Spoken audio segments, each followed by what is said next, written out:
मित्रों प्रणाम। जैसा कि पिछली वीडियो में मैंने आपसे बातचीत में कहा था कि प्रत्येक सप्ताह ये मेरा प्रयास होगा कि मेरे 1 या 2 वीडियो ज्योतिष के संबंध में आए।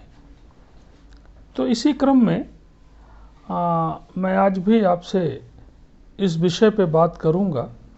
और जो विषय आपको बीइंग ए शिक्षक और विद्यार्थी होने के कारण मैं जानता हूं कि जिस काम में आपको आनंद आने लगे, आनंद तभी आएगा जब उसके अंदर आपका समझ बढ़ेगी, आप अंदर तक जानेंगे, वो काम निश्चित रूप से आपका अच्छा होगा। और इसी क्रम में मैं ज्योतिषी विश्लेषण धीरे धीरे अब मेरी हॉबी हो गई है।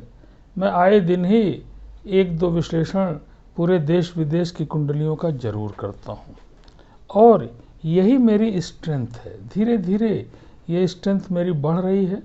जिस प्रकार से मैं क्लास में पढ़ाने के बाद निकलता हूँ, दूसरों को जो प्लीज़र मिलता हो उसकी मैं चिंता नहीं करता हूँ। मुझे निकलने के बाद जो आत्मसंतोष प्राप्त होता है कि मेरे बच्चों ने मुझे जाना है, मुझे समझा है, वही मेरी सबसे बड़ी पूंजी है।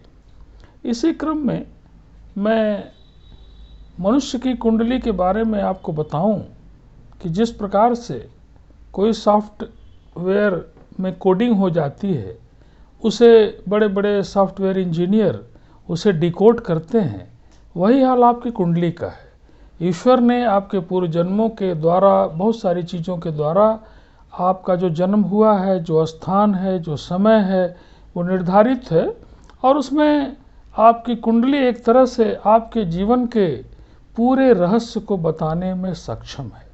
ये अलग बात है कि डिकोड करने वाले इंजीनियर की क्षमता भी इम्पॉर्टेंट है। डिकोड करने वाला सॉफ्टवेयर इंजीनियर कितना निपुण है, कितना अनुभव उसको है, ये कहीं न कहीं मायने रखती है।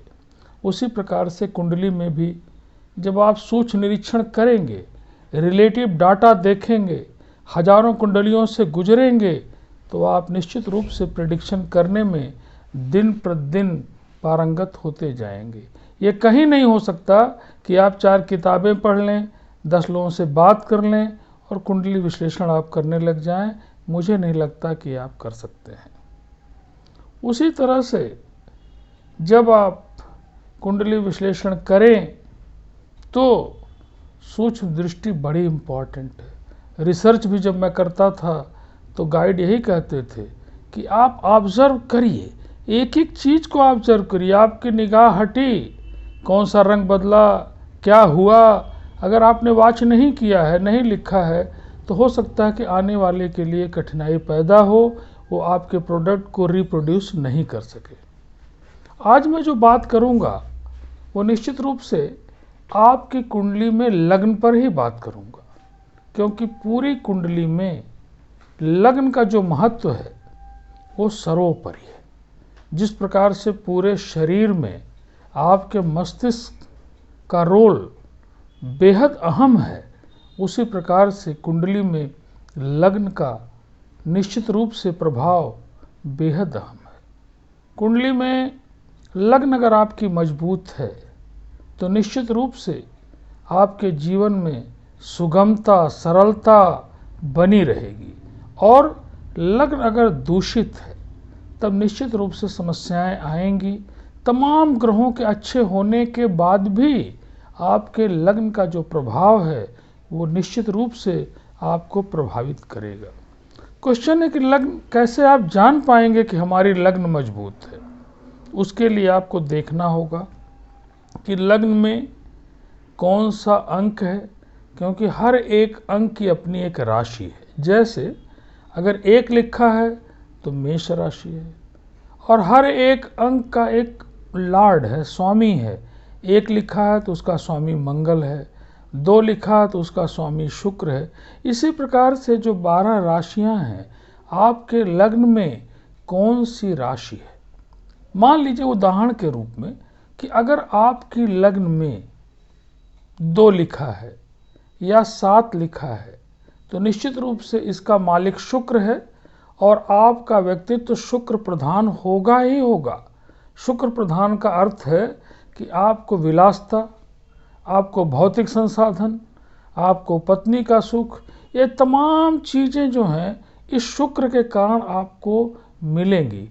कम या ज़्यादा मिले अलग विषय है, लेकिन आपको मिलेंगी। इसी प्रकार से यदि आपके लग्न में 9 लिखा है, 9 लिखा है या 12 लिखा है, तो निश्चित रूप से इनके लॉर्ड बृहस्पति हैं। देवगुरु बृहस्पति अगर आपके लग्न के स्वामी ही हैं तो निश्चित रूप से आप सौम्य हैं, आप दयालु व्यक्ति हैं, आप में तमाम अच्छाइयाँ भरी हुई हैं। ये अलग बात है कि वो कम या ज़्यादा हैं, ये बृहस्पति की डिग्री पर निर्भर करेगा, बृहस्पति कहाँ बैठे हैं इस पर निर्भर करेगा। इसी प्रकार से किन के साथ बैठे हैं, किन के घर में बैठे हैं, ये तमाम बातें ये तय करेंगी कि बृहस्पति आपका अच्छा है या आपकी लग्न अच्छी है कि नहीं अच्छी है। लग्न के मालिक जो है, स्वामी जो हैं, अगर 6, 8 और 12 घरों में बैठ गए हैं, छठे भाव में, 8वें भाव में या 12वें भाव में, जिनको हम खराब घर बोलते हैं। छठा घर आपका शत्रु का घर है, रोग दोष का घर है। इसी तरह से 8वां घर आपके मृत्यु का घर है और 12वां भाव आपके खर्च का भाव है।